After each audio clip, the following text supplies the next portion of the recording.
정말 날이 무더운 것 같습니다. 무더위가 가시지 않고 오늘도 얼마나 푹푹 찌는 날인지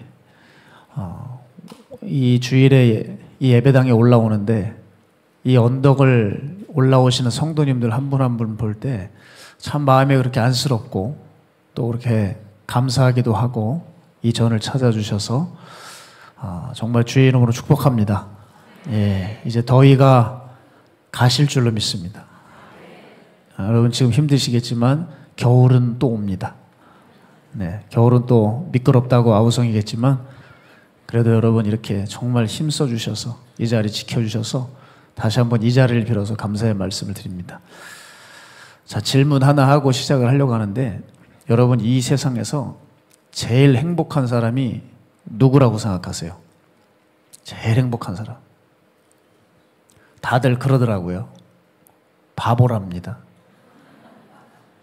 그도 그럴 것이 골치 아프게 생각할 것도 없고 먹을 것만 있으면 그만이고 잘 곳만 있으면 그만이고 미운 사람도 힘든 사람도 괴로운 사람도 없이 그냥 더불어 그냥 살기만 하면 좋고 딱히 어디 마음 쓸 일도 없고 마냥 행복하게 사는 사람들이라서 그렇죠. 자, 우리는 가끔 바보가 부러울 때가 있어요. 그렇죠? 네, 스트레스가 고통이 전혀 존재하지 않는 그런 사람들 참 부럽기도 합니다. 또 그런 의미에서 이런 이야기를 드리고 싶은데 은사 중에서 가장 뛰어난 은사가 여러분 무엇으로 알고 계시죠? 예, 다들 사랑의 은사로 꼽죠. 자, 그런데 이 사랑의 은사를 받은 사람을 실제로 보면 정말 깜짝 놀란답니다.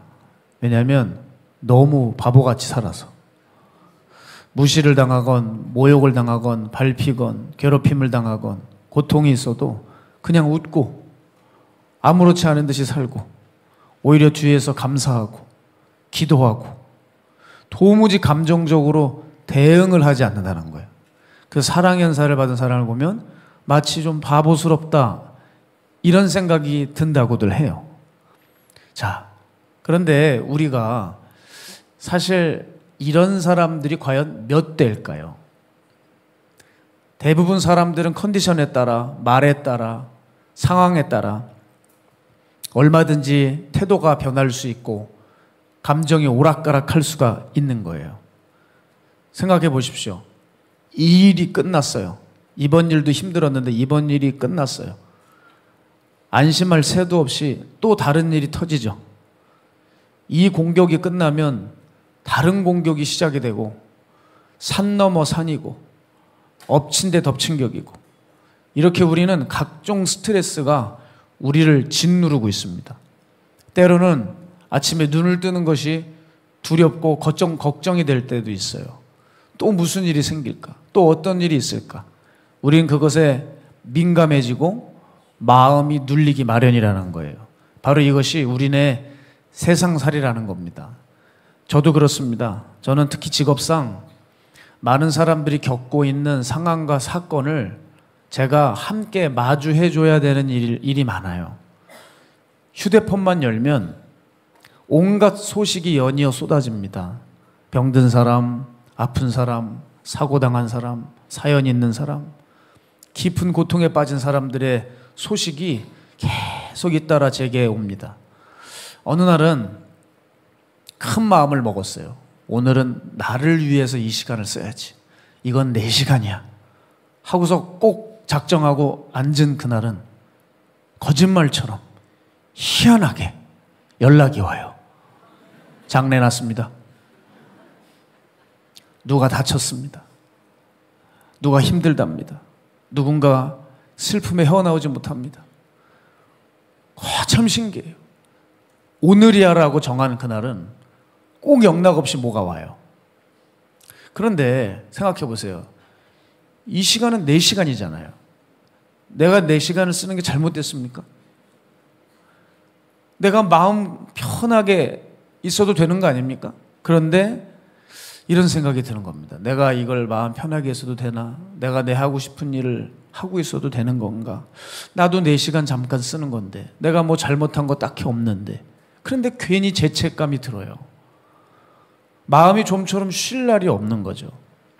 평안한 순간도 기쁜 순간도 갑자기 순식간에 누군가의 고통을 마주해 줘야 되기 때문에 마음이 편안한 적이 없는 것 같아요. 그래서 고통당하는 사람들이 많아서 하나님은 지역마다 로컬 처치를 세우셨어요. 지역 교회가 다 있습니다. 그런데 이거 정말 안타까운 얘기지만 도대체 목회자들이 움직이지를 않는다는 얘기가 너무 많이 들려요. 자기 성도가 아픈데, 자기 성도 자녀가 아픈데 신방을 안 간다는 거예요. 전 그래서 예전부터 다른 지역 타교의 타교인이 우리 딸을 살려달라, 우리 아들을 살려달라, 우리 가족을 살려달라 해서 타교의 교인까지 신경 쓴 적이 늘 있습니다. 전 이번에도 또 어디를 가야 돼요. 이게 우리 교인이 아니에요. 여러분, 또한 저 역시도 마찬가지인데 앞으로도 무슨 일이 벌어질지를 알 수가 없어요. 이제 앞으로 벌어진 일들에 대해서 사람이 일어날 일을 좀 미리 알 수만 있다면 마음이 준비나 좀 해놓을 수 있지 않겠습니까? 근데 알 수가 없습니다. 영락없이 또 무슨 일이 생겨요. 그러니까 저도 정신이 없을 때가 많아요. 우리는 이렇게 각종 스트레스 가운데 살고 있어요. 그래서 그게 심해지면 불안해지고 우울해지고 자기 인생을 불행하다고 인식하기 시작하죠.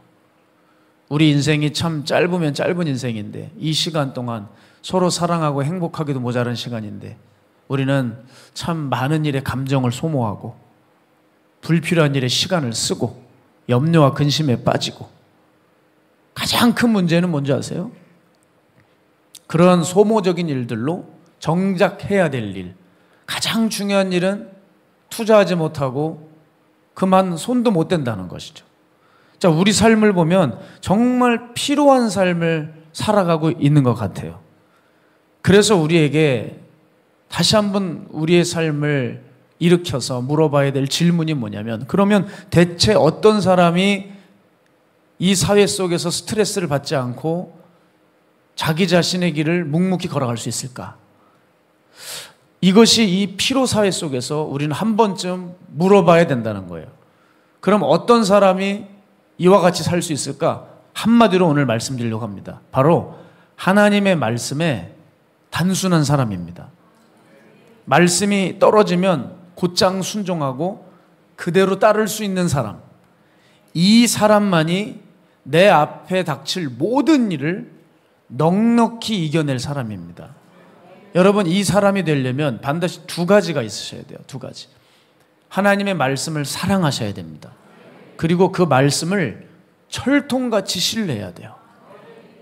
내가 사랑하지도 못하고 믿지도 못하는데 어떻게 하나님이 이거야 라고 하면 주저없이 삶의 중심축을 옮길 수 있겠어요? 그런데 하나님의 말씀을 사랑하고 믿는 사람은 하나님이 가르쳐 주셨을 때 바로 모든 중심을 옮겨버린다는 거예요. 제가 일전에 말씀드린 것 같은데 그 미국의 요고랜드 사장님 매년 2천억이 넘는 매출을 올려요. 어마어마한 돈이죠. 이번에 제가 미국 집회를 갔을 때 성도들께서 꼭 그걸 사주겠다고 하시더라고요. 먹고 가라고. 여기 많대요. 여러분 보십시오. 근데 그 사장님, 하나님께서 여기다 하면 뒤도 안 돌아보고 그 엄청난 그 물질을 쏟아붓는 거예요. 여러분, 이런 사람들의 특징이 있어요. 행복하게 삽니다. 행복하게 살아요.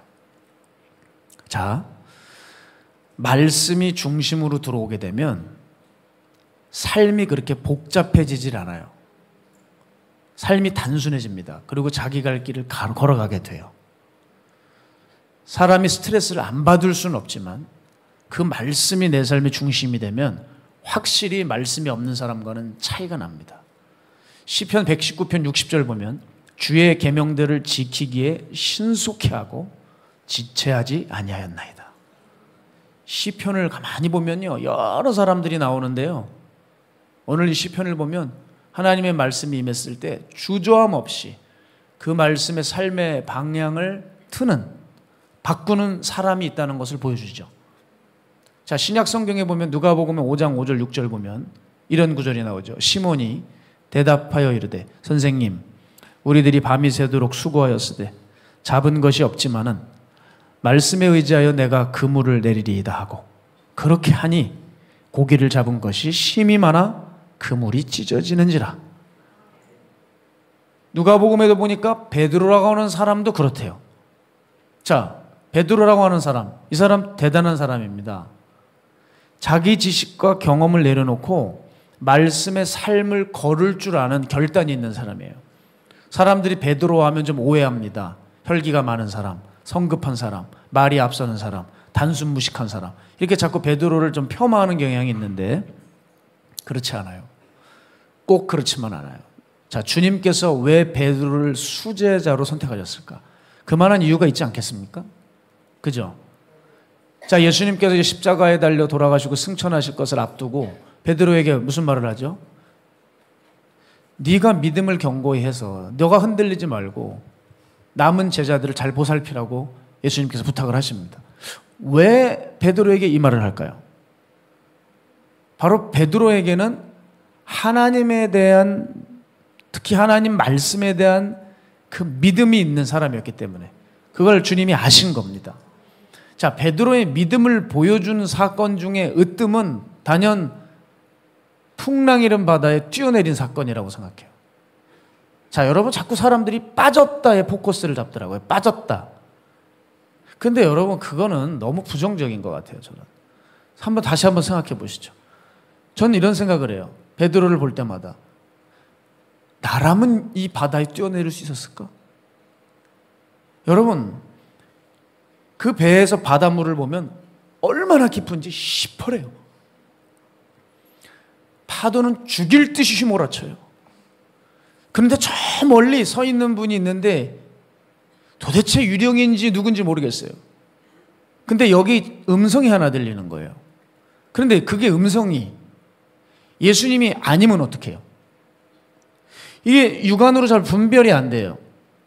뭐가 들리긴 들리는데 그냥 추측성으로 베드로가 얘기하는 겁니다. 만일 당신이 주님이시거든 나를 물 위로 오라고 명하십시오. 그때 마음에서 소리가 들려요. 오라. 이거 자기 생각이면 어떡할 거예요? 야, 이거 뛰어내리잖아요. 뛰어내린다고요. 응? 대단한 겁니다. 그리고 걸어요.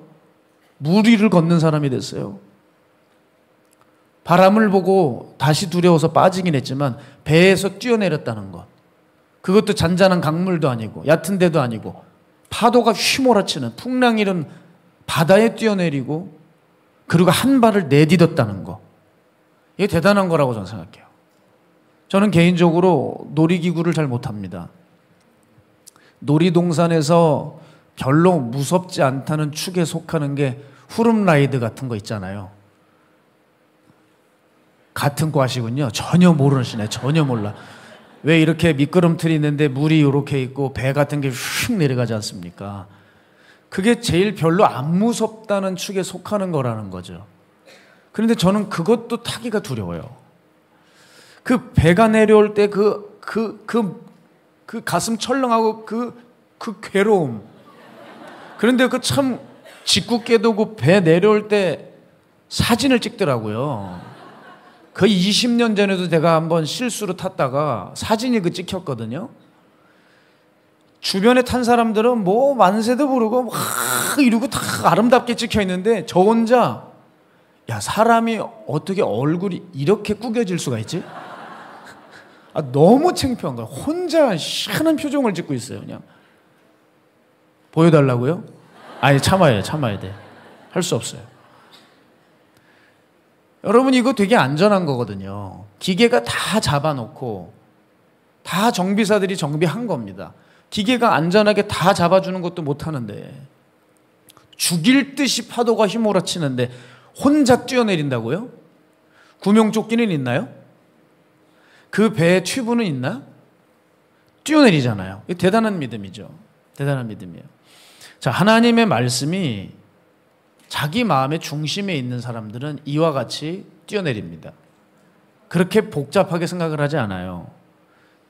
복잡하게 생각하지 않아요. 빠질지언정 일단 뛰어내립니다. 자, 그러면 누가 인생을 복잡하고 힘들고 꼬인 인생을 사느냐? 중심에 말씀이 없는 사람들입니다.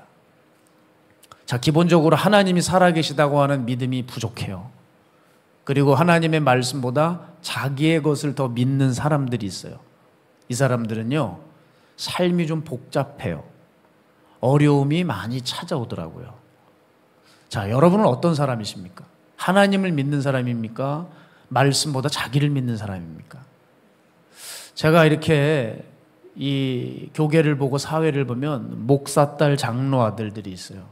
그럼 이들이 정말 경건의 가정에서 자랐으니까 잘 장성해서 훌륭한 영향력 있는 기독교인들이 되어야 될 텐데, 교회의 기둥들이 되는 게 아니라 안티기독교 세력들이 돼요. 그래서 교회를 공격해요. 참 이럴 때 가슴 아프죠. 이들이 교회를 공격하는 시민단체 회원이 되고 교회를 공격하는 언론사 직원들이 되어 있어요. 그리고 교회를 무차별 폭격합니다. 그 이유는 뭐냐면 자기 상처에서 기인된 건데, 이 교회의 부조리를, 죄악을 밝히겠다고 정의의 사도인 양 그런 활동들을 하는데, 문제가 뭐냐? 교회를 교회끼리 분열시키고 서로 싸우게 만들어요. 아이러니한 게 뭔지 아세요? 그렇게 살면서 주일엔 또 교회 가서 예배당에 앉아 있어요. 여러분, 믿는 것 같은데 중심에 말씀이 안 들어와 있는 안 믿는 사람들, 이 사람들이 꽤 됩니다.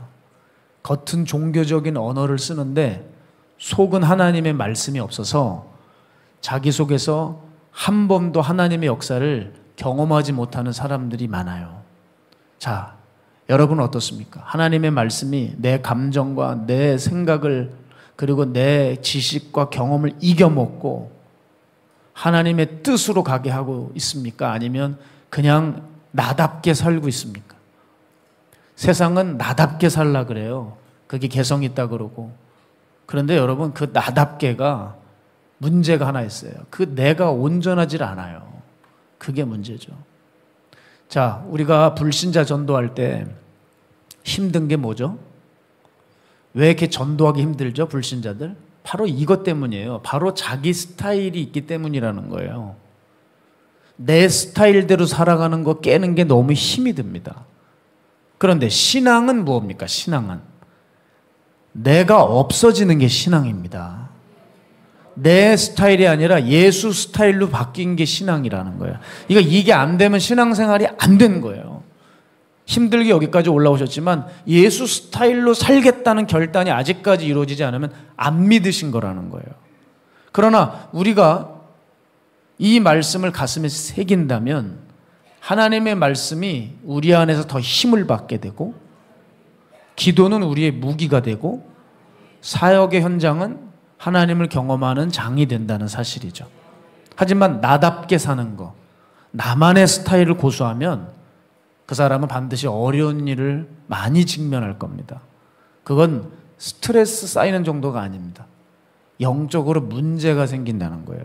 그래서 우리가 이걸 알아야 돼요. 나답게 사는 삶은 꽤나 위험하다는 사실.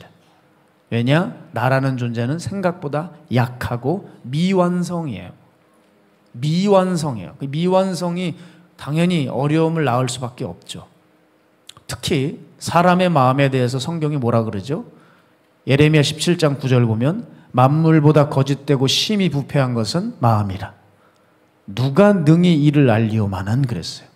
사람 마음이 그 어떤 세상 만물보다 가장 거짓되고 심히 부패하대요. 그런데 나 자신을 믿는다고요? 내 스타일을 따른다고요? 이건 말이 안 되는 얘기예요. 따라서 여러분, 날마다 나를 말씀에 비춰야 되고, 우리의 삶엔 기도가 필요하고, 주님을 매사에 붙드는 작업이 반드시 있으셔야 됩니다. 자, 우리 교회 고백록이 이제 9호로 10호로가 나왔어요. 저 뒤에 비치해 두었습니다. 오늘 나가실 때 한 권씩 다 가져가십시오. 그래서 체크하세요. 하나씩 체크하시고 회개의 일기를 쓰시고 그렇게 부지런히 나를 제어하고 절제하고 다스리십시오. 그렇게 내 결정권을 하나님께, 내 주도권을 하나님께 드리십시오. 우리가 우리의 삶의 결정권을 하나님께 드리지 못하면 어떤 일이 벌어지는지 아십니까? 자칫 잘못하면 우리가 마귀의 승리를 돕는 꼴이 된다는 거예요.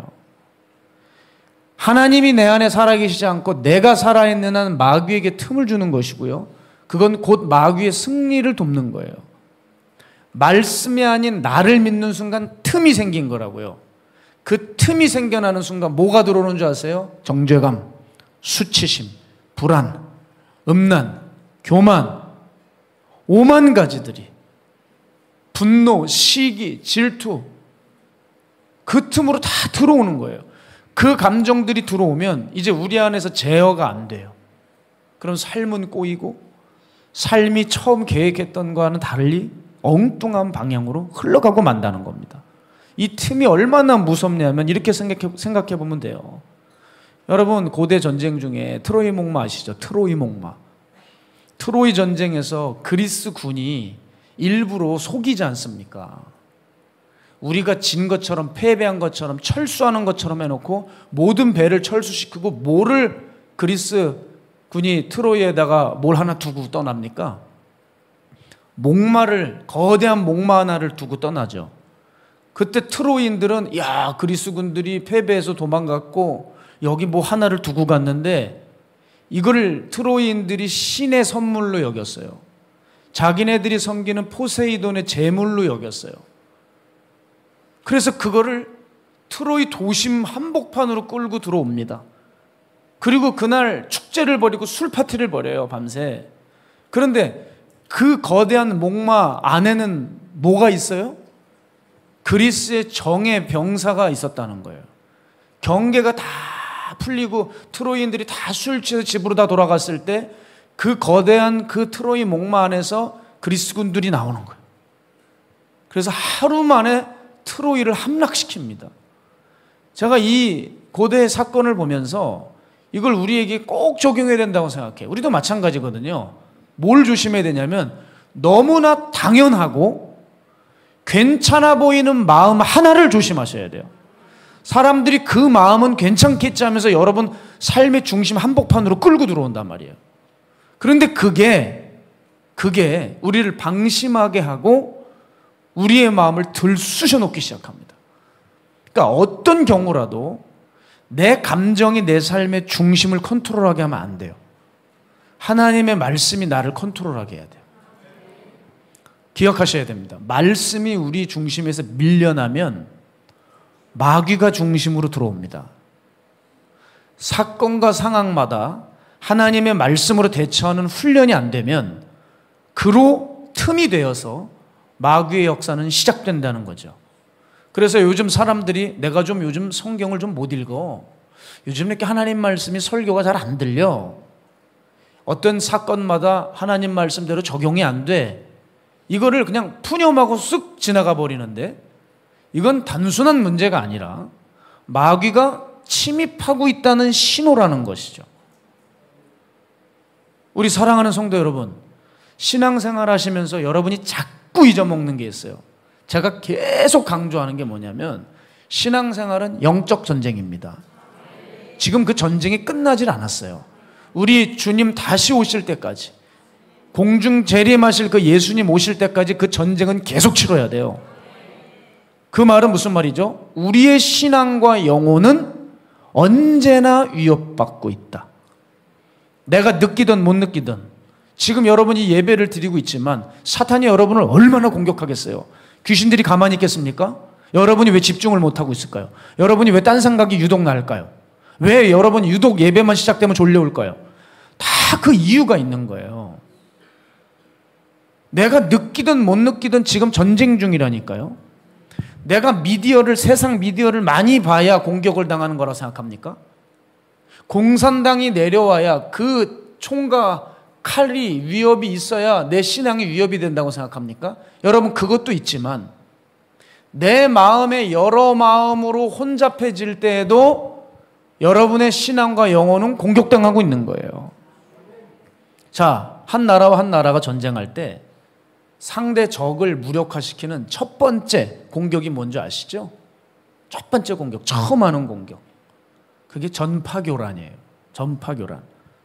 왜냐하면 오늘날 현대전쟁은 정확한 정보통신과 지휘체계 안에서 이루어지기 때문에 적의 통신과 레이더와 GPS 같은 이런 것들을 무력화시켜 놓으면 적의 눈과 귀를 빼앗아 버릴 수 있고 이길 수 있는 승산이 높아지는 거예요. 그래서 전쟁이 시작될 때 전파교란을 하는 거란 말이에요. 좀 무서운 얘기긴 하지만 군부대 통신이 마비되는 그것으로 시작을 해서 우리네 언론이 다 장악당하면 어떤 일이 벌어지는지 아세요? 전쟁이 일어났는데 적이 밀고 내려오는데 보도를 안 해줘요. 전쟁이 났는데 알려주는 이가 없다고요. 그럼 어떻게 되겠습니까? 그냥 다 죽는 거죠. 전파교란이라는 건 이렇게 무서운 거죠. 영적 전쟁에서도 마찬가지예요. 마귀가 믿는 자에게 첫 번째 가하는 공격이 뭘까요? 전파교란이라고요. 만나는 일마다 부딪히는 사건마다 말씀이 적용이 안 돼요. 설교가 안 들립니다. 기도가 막혀서 하나님의 사인을 못 느껴요. 하나님의 인도하심, 이끄심이 느껴지질 않아요. 전파교란이 일어나는 거예요. 동시에 내 목소리만 크게 들려요. 사람들의 소리만 크게 들려요. 나의 감각만 남아버렸어요. 이건 이제 망하는 것밖에 없는 거죠. 다시 말해서 하나님의 주파수를 못 잡게 만드는 거. 이게 마귀의 1차 전략이에요. 전쟁에 투입된 군인이 무전이 다 끊겨보세요. 죽는 건 시간 문제란 말이에요. 따라서 성도들은 내 마음과 생각을 죽여야 돼요. 이게 옳은 것 같고 당연한 것 같다고 여러분 중심으로 끌고 들어오면 안 돼요. 이게 트로이 목마가 된다고요. 오히려 말씀과 기도를 통해서 하나님의 말씀과 음성이 하나님의 주파수가 여전히 유지되고 있는지 확인하셔야죠. 그래서 여러분이 만나는 사건과 상황마다 뭘 하셔야 돼요? 하나님이 내게 무엇을 원하시나? 하나님의 말씀은 이때 뭘 하기 원하실까? 그걸 항상 귀 기울여야 된다는 거예요. 자, 베드로가 물 위를 걸을 때 그에게 가장 필요했던 것은 뭘까요? 집중력이에요. 집중력. 주님의 음성이 들렸어요. 와라 했을 때 그 음성만, 그 음성에만, 그 주파수에만 귀를 갖다 대면 됐단 말입니다. 근데 배가 흔들리고 파도가 휘몰아치고 다른 제자들이 베드로에게 외치는 거예요. 야, 너 미쳤어? 진짜 뛰어내리려고? 너 그러다 죽어. 이런 5만 가지 소리가 들릴 때 베드로가 주님께 집중을 못하자 물에 빠지는 거죠. 우리도 우리를 흔드는 수많은 소리 가운데 끝까지 어떤 일이 있어도 어떤 이유 여하를 막론하고 끝까지 우리가 놓치지 말아야 될 것은 주님의 말씀인 것입니다. 삶이 버겁고 힘들어도 괜찮아요. 사람이 너무 궁지에 몰리면 이것저것이 다 들리고 지푸라기 하나라도 붙잡으려고 하는 마음이 있는데 그러지 마십시오. 삶이 버겁고 힘들 때라도 근본으로 기본으로 돌아가셔야 돼요. 주님의 말씀은 어떤가? 주님은 지금 이 상황을 무엇이라고 말씀하실까? 주님의 말씀을 의지하시라는 거예요. 그러면 어떻게 주님의 말씀을 알 수 있을까? 기도하셔야죠. 그분께 물어야죠. 하나님의 뜻을 알기 위해서 내 시간을 투자하고 마음을 들여야 되죠.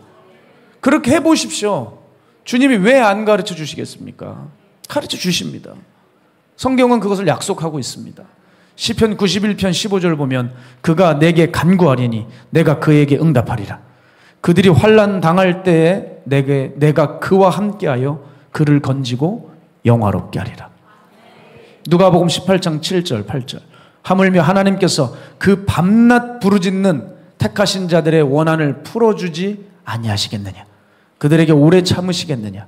내가 너에게 이르노니 속히 그 원한을 풀어주시리라. 그러나 인자가 올 때에 세상에서 믿음을 보겠느냐 하시니라. 문제가 뭐예요? 우리 문제 뭔지 아세요? 사건이 끊이지 않는 게 문제가 아니라 밤낮 부르짖지 않는다는 거예요. 정성이 없어요. 하나님께 성의가 너무 없어요. 가끔 기도한다고 해도 거의 투정에 가깝고 불만에 가득 찬 볼멘 소리니 무슨 그런 마음에 하나님의 것을 부어주시겠어요? 또한 의심만 가득한데 뭘 얻을 수 있겠어요? 야고보서 1장 6절에서 8절 보면 오직 믿음으로 구하고 조금도 의심하지 말라. 의심하는 자는 마치 바람에 밀려 요동하는 바다 물결 같으니 이런 사람은 무엇이든지 죽게 얻기를 생각하지 말라. 두 마음을 품어 모든 일에 정함이 없는 자로다. 가장 무서운 전쟁은 지금 내 안에서 벌어지고 있는 것이며 영적 전쟁의 키는 바로 납니다. 내 태도가 문제예요, 지금. 그래서 우리는 하나님의 말씀을 붙들어야 되겠습니다. 그래서 그 말씀이 나의 모든 것을 능가하게 해야 돼요. 하나님의 뜻이 내 삶의 최종 권위라는 태도를 가져야 돼요. 그럴 때 내 감정보다, 내 경험보다, 내 결과보다 하나님이 이것을 바라보시는 태도를 높이 신뢰할 수 있게 된다는 거죠. 자, 그럼 말씀이 중심이 되어서 나타나는 삶, 말씀이 중심이 된 사람은 그렇지 않은 사람과 어떤 차이가 있을까? 간단하게 세 가지만 보기 원하는데 특징이 있어요. 여러분, 말씀에 따라 사는 사람은 정서가 안정이 돼요. 이거 참 신기한 일이죠. 말씀이 나를 잡고 있고 내 안에 하나님이 가장 큰 분인 것이 진짜 믿어지면 어떤 일이 벌어지냐? 마음의 평정이 일어나요. 분명히 이 일은 화가 날 일이에요. 분노가 치밀어 오르는 일이에요. 이 일은 슬픈 일이에요. 애곡할 일이에요. 이 일은 따질 일이에요. 분명 걷잡을 수 없는 일이 일어나요. 그런데 말씀 따라 사는 사람은 정서가 안정이 돼요. 한없이 잠잠해집니다. 베드로가 물에 빠져갈 때 예수님의 존재가 그를 건져냈고 풍랑이 일어나는 파도를 예수님의 말씀이 잠재웠듯이 우리네 감정 높은 파도 치는 풍랑 일은 마음을 말씀만이 잠재울 수 있어요. 그래서 말씀이 중심에 있는 사람은 감정의 파도가 높지 않습니다. 상황이 자꾸 변하고 바뀌어도 기준이 딱 고정되어 있기 때문에 삶이 요동치고 흔들리질 않아요. 시편 119편 165절 보면 주의 법을 사랑하는 자에게는 큰 평안이 있으니 그들에게 장애물이 없으리이다. 아멘. 자, 두 번째, 말씀에 따라 사는 사람은 결정이 단순해집니다. 결정이. 자, 저에게도 고민이 되는 일이 있었어요. 심각한 고민거리가 있었어요. 그때 산에 올라가 기도하기 시작하는데 기도를 하자마자 하나님께서 제 마음에 세미한 음성 하나를 주셨어요. 뭐냐? 이 일도 아니라 저 일도 아니라 나만 바라봐. 그냥 그 한 문장. 그게 무슨 마음이 드냐면 그 문제를 가지고 정말 심도 있게 작정으로 기도하러 올라갔는데 기도한 지 한 30초 됐을까요? 턱! 기도할 마음이 사라져버려요. 끝나버렸어요. 아, 이것도 아니고 저것도 아니구나. 저는 이게 1안이냐 2안이냐를 놓고 기도했는데 이것도 아니고 이것도 아니고 나만 바라보라고 하세요. 그러니 뭘 하겠어요, 제가. 다 내려놨어요. 그런데 마음이 정돈되기 시작하고 이제 기도가 기도답게 올라가기 시작을 하는 거예요. 여러분, 말씀이 우리 안에 중심이 되면 삶이 단순해지고 결정이 단순해집니다. 어떤 감정에도 유행에도 여론에도 휘둘리지 않아요. 잠언 3장 5절에서 6절 보면 너는 마음을 다하여 여호와를 신뢰하고 내 명철을 의지하지 말라. 너는 범사의 그를 인정하라. 그리하면 내 길을 지도하시리라. 하나님의 말씀에 내 삶을 베팅하면 그리고 기다리기만 한다면 반드시 그가 이루실 것입니다. 저는 그걸 믿어요. 세 번째, 말씀 따라 사는 사람은 순종이 보다 쉬워져요. 여러분, 하나님의 말씀에 권위가 있음을 믿습니까? 그 말씀에 능력이 있음을 믿으세요? 그러면 하나님께 여러분의 일의 주도권을 빨리 넘겨드리셨어야 돼요. 요즘 사람들은 정말 설교를 많이 들으시는 것 같아요. 정말 많이 들으세요. 이게 좋기도 하고 안 좋기도 합니다. 하지만 한 가지 말씀드리고 싶은 건 많이 듣는 것보다 중요한 건 들은 말씀을 삶에서 순종하고 적용하는 훈련을 많이 하셔야 돼요. 이게 훨씬 중요합니다. 많이 듣는 것보다 이 일을 하는 게 비교할 수 없이 중요합니다. 그런데 사람들 안에 문제가 뭔지 아세요? 수없이 설교를 들으면 말씀이 쌓여도 삶이 바뀌지를 않아요. 왜 이럴까? 그 말씀을 신뢰하지 않기 때문입니다. 신뢰해야 돼요. 여러분이 그 말씀을 신뢰하면 따랐겠죠. 듣긴 듣는데 신뢰가 안 되니까 못 따라가는 거거든요. 저는 여러분 하나님 말씀을 신뢰합니다. 아니 누가 뭐라 그래도 신뢰해요. 아니 저 사람 목사니까 그러겠지. 아니에요. 저도 의심이 있을 때가 있고 두려움이 찾아올 때 있어요. 그런데 지금까지 훈련했던 것이 뭐냐면 특히 어려움이 닥쳤을 때 하나님을 붙드는 강도가 강한 편이에요. 그건 제가 자라오는 환경이 그랬어요. 의지할 대상이 없었고 저는 또 독생자예요. 형제가 없어요. 혼잣말을 하고 벽에서 긁으면서 혼잣말을 그렇게 많이 했어요. 어렸을 때. 아무도 없어요. 외로운 시간을 많이 보냈어요. 믿을 건 하나님밖에 없어요. 이런 삶을, 이런 어떤 성장 배경이 있다 보니까 하나님을 붙드는 강도가 훨씬 강한 것 같아요. 그래서 믿음의 실험을 제가 나름대로 해왔고 참 놀라운 건 하나님께서 그 믿음대로 해결해 주셨어요. 저는 오래 말할 수 없는 문제가 있었지만 결국 믿음으로 해결받았어요. 제가 간증하는 날이 올 거예요. 그리고 앞으로 있을 일도 저는 이 믿음으로 해결할 생각입니다. 한 가지 분명히 말씀드릴 건 이거예요. 정말 믿으니까 돼요. 저는 종교 사기꾼이 아닙니다. 제가 나름대로 테스트한 것을 전하고 제가 살지 못한 그 주제는 여러분께 말씀을 못 드리는 사람이에요. 그런데 제가 분명히 이 부분은 말씀드릴 수 있어요. 그 하나님의 말씀을 정말 철통같이 믿으면 그분이 알아서 하세요. 안 들어주려고 하다가도 너무 믿어버리면 야, 이거 고민이 된다. 하나님이 저놈이 너무 믿어 나를. 야, 이거 난 이번에 그냥 지나가려고 그랬는데 들어줄 수밖에 없네. 이러면서 들어주시는 저는 그 하나님을 만났어요. 여러분 그 하나님을 경험하셔야 된다니까요. 야고보서 1장 22절 보면 너희는 말씀을 행하는 자가 되고 듣기만 하여 자신을 속이는 자가 되지 마라. 물론 여러분 하나님을 경험하고 응답받는 삶은 때로는 인내가 요구될 때가 있습니다. 사람들은 즉각적인 응답을 원하죠. 그런데 하나님은 지체시킬 때가 있고요. 사람들은 뭔가 신앙을 통해 흥미거리가 주어져야지 믿습니다. 그런데 우리가 믿어도 조금도 내 감각을 건드리지 못하는 많은 시간들이 지나가야 될 때가 있지요. 응답이 오긴 오지만 이게 또 듣고 싶은 말이 아닌 거예요. 야이씨, 이런 응답은 나도 하겠다. 이런 생각이 들고 너무 원론적인 얘기를 하시다 보니까 우리 주님이 말수가 적으세요. 너무 그렇게 공을 들였는데 응답은 너무 짧잖아요. 참아라.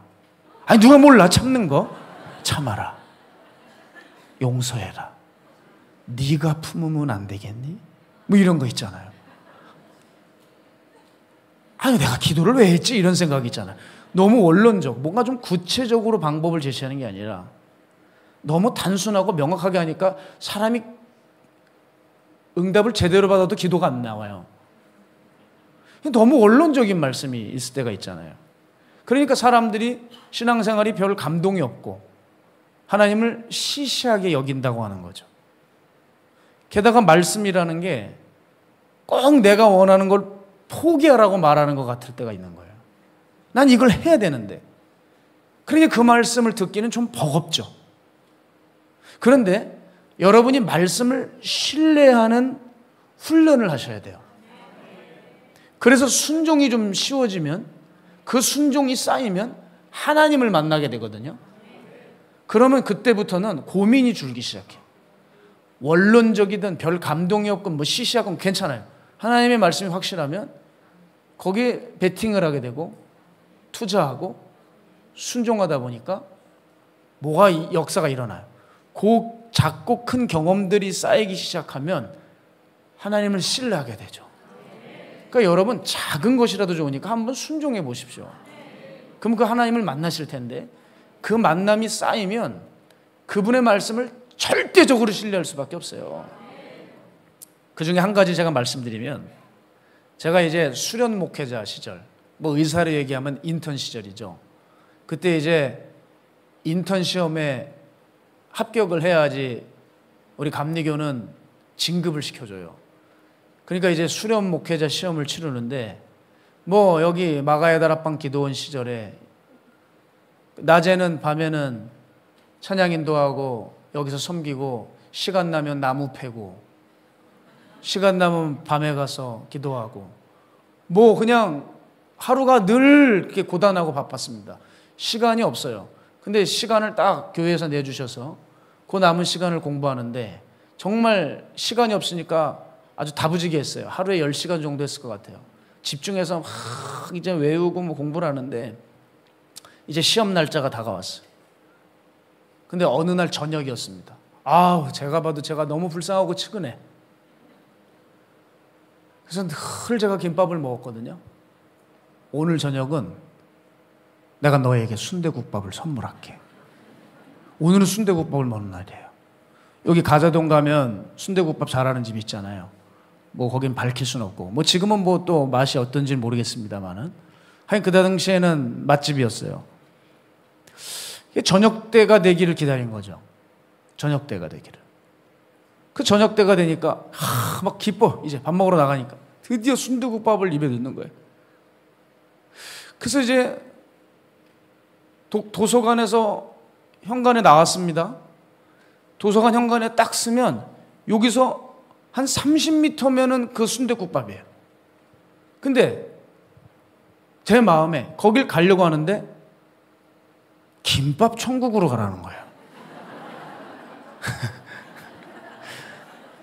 아, 이거 안 믿으셔도 제 체험이니까 어쩔 수 없어요. 김밥 천국이에요. 자꾸 김밥 천국. 마음이 김밥 천국. 짜증이 얼마나 나는지. 내가 그 순댓국을 먹으려고 하루를 기다렸는데 맨날 먹던 또 김밥 천국이야. 김밥 천국은요 100m를 가야 돼요. 그리고 신호등을 건너야 됩니다. 그리고 일단 김밥 자체가 너무 먹어서 물렸어요. 근데 또 김밥 천국. 야, 이게 마귀지. 이게 무슨 말이 안 돼. 하나님이 무슨 성령님이 메뉴를 얘기하시냐? 그런 성령님은 아니라 째째하게 무슨 메뉴를. 그래가지고 부인하는데 도무지 발이 안 떨어져요. 순댓국으로. 혼자 투덜투덜대면서 김밥 천국으로 갔습니다. 가서 앉았어요. 뭐 사장님이 오늘 서비스라도 주는 건가? 아무것도 없어요. 짜증나는 뉴스 기사만 나오고 그 TV를 아무런 영혼 없이 쳐다보고 김밥이나 몇 점 먹고 도대체 왜 나는 김밥을 오늘 먹어야 하는 거야? 그 마음을 끝까지 가지고 김밥 천국이 나올 때까지도 아무런 일도 일어나지 않았습니다. 나왔어요. 나와가지고 걸어서 그냥 그 괴로움이 그 이루 말할 수가 없더라고요. 허탈함이. 그래서 신호등 앞에 섰는데 그 당시에 이제 인턴 시험이 이제 성경 한 300구절을 외워서 써야 돼요. 시간 안에 빡 써야 됩니다. 그러니까 그 프린트 한 걸 가지고 그냥 말씀을 읽으면서 꼭 그 감정을 누르고 이제 로마서 8장인가 그걸 외우고 있었어요. 이렇게 신호등 앞에 섰는데 아니 제가 태어나서 이런 적은 정말 처음인 것 같아요. 이 위에서 바켓으로 이게 은혜를 붓듯이 신호등에서 갑자기 은혜가 쏟아지는 거예요. 이게 도대체 주체할 수가 없어요. 파란불이 켜졌는데 못 걸어가겠는 거예요. 은혜가 너무 오니까.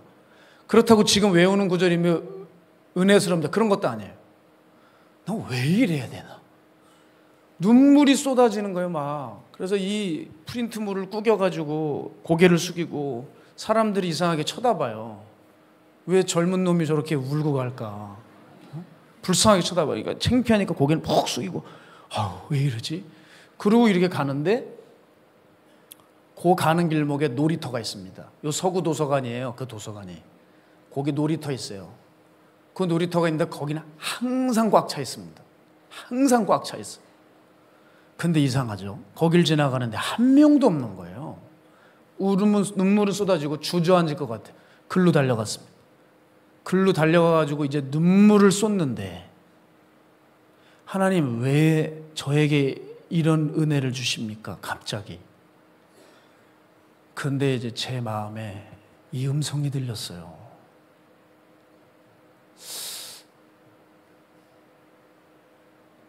해도 되나?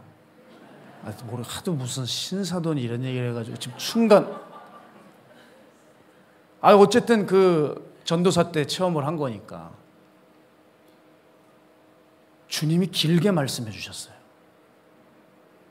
앞으로 네가 가는 길이 어렵고 힘들 수 있다. 사람들로 인해 공격받고 어려울 때가 많이 있을 것이다. 그럴 때 내가 너를 이렇게 사랑했다는 것을 기억해서 끝까지 걸어가다오. 이거였습니다. 정말 길게 말씀하셨어요. 갑자기 예상하지 못한 감동을 이빠이 주시는데 그냥 주저앉고 우는데 깨달아졌어요. 그래서 김밥 천국을 가라 하셨구나. 왜냐하면 순댓국은요, 그 은혜가 와도 어디 갈 데가 없어요. 바로 도서관이에요. 김밥 천국은 가다가 주님과 교제할 수 있는 공간을 주님이 마련하셨어요. 세상에 그렇게 꽉 차서 하루가 마치면 나와서 가족들이 여가를 보내는 그 공간에 개미 한 마리 없더라고요. 그 신기한 날이었어요. 그날 혼자 털썩 주저앉아서 주님의 음성을 듣고 한없이 울리면서 기도했던 그때가 왜 갑자기 오늘 여기 나오는데 그게 생각이 나는지. 그렇잖아요, 목사가. 어떤 말씀을 전할까? 나오면서 끝까지 고민하는데 그 생각이 문득 나게 하시는 거예요. 맞아. 정말 그랬어요. 전혀 예상하지 못했던 말씀과 은혜. 정말 누가 들으면 뭐 그런 것까지 순종해요 할 수 있잖아요. 순댓국이냐 김밥이냐. 그런데 그 아무것도 아닌 작은 거를 가지고 하나님 앞에 순종했을 때 제 평생에 잊지 못한 은혜를 주셨어요. 그때 배웠어요. 내 삶의 작은 일 앞에서도 하나님께 묻고 하나님께서 말씀하신 것 같다면 해버려야지. 그러면 또 하나님이 역사하실지 누가 알겠어? 어제도 마찬가지입니다. 그저께도 마찬가지예요. 의전실에서 예배 다 마치고 혼자 기도하고 있는데 이제 기도가 다 됐으니 집으로 가야 하는데 산으로 올라가라. 그 사인이 또 와요. 너무 이제 시간이 늦었는데 또 올라가요. 올라가서 기도해요. 그럼 기대하죠. 하나님이 무슨 또 말씀을 주시려나? 뭔 은혜를 주시려나? 기대가지고 기도 다 끝냈는데 또 산으로 올라오라 하시니 또 올라갔어요. 기도해요. 무슨 일이 일어났을까요? 아무런 일도 일어나지 않았어요. 그리고 내려왔습니다. 그런데 제 마음에 불평이 있을까요? 전혀 없어요. 이게 또 뭔가가 있을 거야. 내가 알지 못하는 영적 세계, 내 마음의 세계, 주님이 뭔가를 또 처리하셨을 거야. 그 믿음을 가지고 저는 또 귀가했어요. 아무런 일도 일어나지 않으면 어떻습니까, 여러분? 저와 같이 그런 때가 있지만, 하지만 그마저도 그것이 하나님께 드리는 마음이고 하나님은 그것을 예배로 받으세요. 아무것도 아닌 것인데 그걸 하나님이 예배로 받으세요. 순종은 그와 같이 중요한 것입니다. 그렇게 주님께서 주신 그 깊은 사랑의 경험들, 이것들이 쌓이기 시작하면 어떤 슬픔도 어떤 장애도 어떤 억울함도 어떤 사역의 벽과 위기가 닥쳐도 그거를 능가할 수 있게 되는 거죠. 말씀을 마칠게요. 말씀은 결국 우리의 감정을 능가합니다. 우리의 고난도 능가합니다. 나 자신도 넘게 만들어줘요. 세상이 우리를 향해 뭐라고 짓거리고 마귀가 우리에 대해서 어떤 참소를 해도 내 안에서 주께서 내가 너를 사랑한다, 이 말씀이 분명히 살아있고 믿어진다면 그 순간부터 우리는 패배자가 아니라 승리자가 됩니다. 전 지금도 기대해요. 지금도 기도해요. 오늘도 주님의 음성을 듣고 작은 일에 순종할 때 다시 한번 모든 것을 능가하는 하나님의 말씀, 여러분 작은 것이라도 주 앞에 순종하십시오. 그 말씀은 결코 헛되지 않고 여러분의 오늘을 그리고 내일을 바꾸게 될 것입니다. 시편 119편 105절, 주의 말씀은 내 발의 등이요 주의 말씀은 내 발의 등이요 내 길의 빛이니이다. 마태복음 24장 35절 천지는 없어질지언정 내 말은 없어지지 아니하리라. 사랑하는 성도 여러분, 말씀은 오늘도 살아 역사하는 말씀입니다. 그리고 그 말씀을 여러분이 붙드시면 여러분 인생에 강력한 능력이 될 것이에요. 그러니 말씀 앞에서 더 이상 머뭇거리지 마십시오. 말씀을 정보로 쌓아두지 마십시오. 이제 말씀을 삶의 무기로 드셔서 여러분의 영적 전쟁터에서 여러분의 삶의 모든 장벽 앞에서 그것을 사용하십시오. 말씀 한 구절로도 충분해요, 여러분. 그 말씀 한 구절 붙들고도 세상 이길 수 있더라고요. 그 주신 말씀 하나 붙들고 오늘도 이길 수 있어요. 오늘도 헤쳐나갈 수 있더라고요. 그저 우리의 마음은 무슨 마음이면 돼요? 주여 말씀하시옵소서. 주의 종이 듣겠습니다. 그 외침이 있을 때 하나님 우리의 삶에 그 믿음 보시고 반드시 응답하셔서 풍랑이 일은 파도 같은 우리의 마음이 일지라도, 상황이 바뀌지 않을지라도, 모든 것이 다 두렵고 의심이 가득할지라도 오늘 그 믿음이 있다면 주님 말씀하실 때 우리 순종하며 나아갈 때 역사가 일어날 것이고, 그렇게 순종할 때 여러분의 심령이 살아나고 여러분의 가정이 살아나고 여러분의 죽은 사명이 다시 불타오르고 우리의 죽은 믿음이 다시 일어날 줄로 믿습니다. 오늘 말씀 위를 걷는 신실한 거룩한 성도 여러분 되시기를 주님의 이름으로 축복합니다. 우리 시간 함께 이 찬양하면서 우리 하나님을 높여드리겠습니다.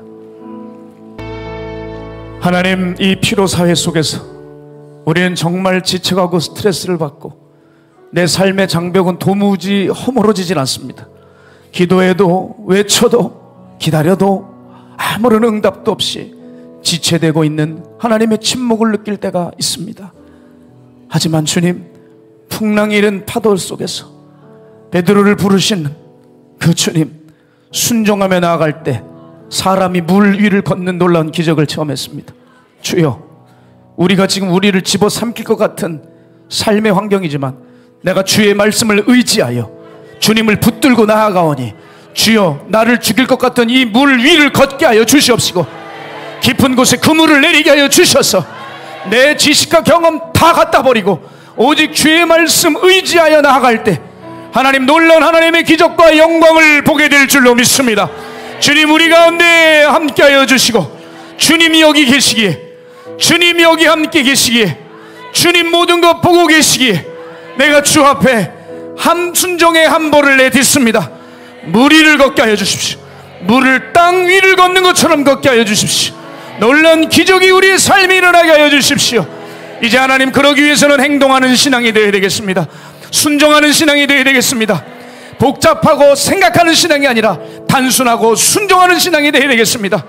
주여, 우리를 그렇게 바꿔주셔서 하나님을 만나고 그 만남이 쌓이고 또 쌓여 주님을 배신할 수 없고 배도할 수 없고 영원히 나의 주로 섬길 수 있는 하나님의 사람들로 세워가 주시옵소서. 오늘 물 위를 걷기로 작정한, 순종하기로 작정한 주의 자녀들이 예물 올려드렸습니다. 삶의 노고가 얼마나 많습니까? 아픔이 얼마나 많습니까? 질병이 얼마나 많습니까? 주여, 그 모든 그 위를 걷게 하여 주셔서 능히 모든 것을 발로 밟고 이기게 하여 주시옵소서. 오직 주님의 말씀이면 충분하오니 그 말씀 하나 붙들고 결국 이겨낼 수 있는 거룩한 성도의 삶이 되게 하여 주시옵소서. 지금 이곳에 성부, 성자, 성령 살아계신 하나님의 사랑과 은혜와 능력이 이제 그 어떤 상황과 환경 속에서 주의 말씀 붙들고 그 상황을 발로 밟고 나가기로 작정한 주의 성도들 머리 위에, 가정 위에, 직장 위에, 사업체 위에, 이 나라 이 민족과 교회 위에 이제로부터 영원토록 함께 하시기를 간절히 축복합니다. 아멘, 아멘.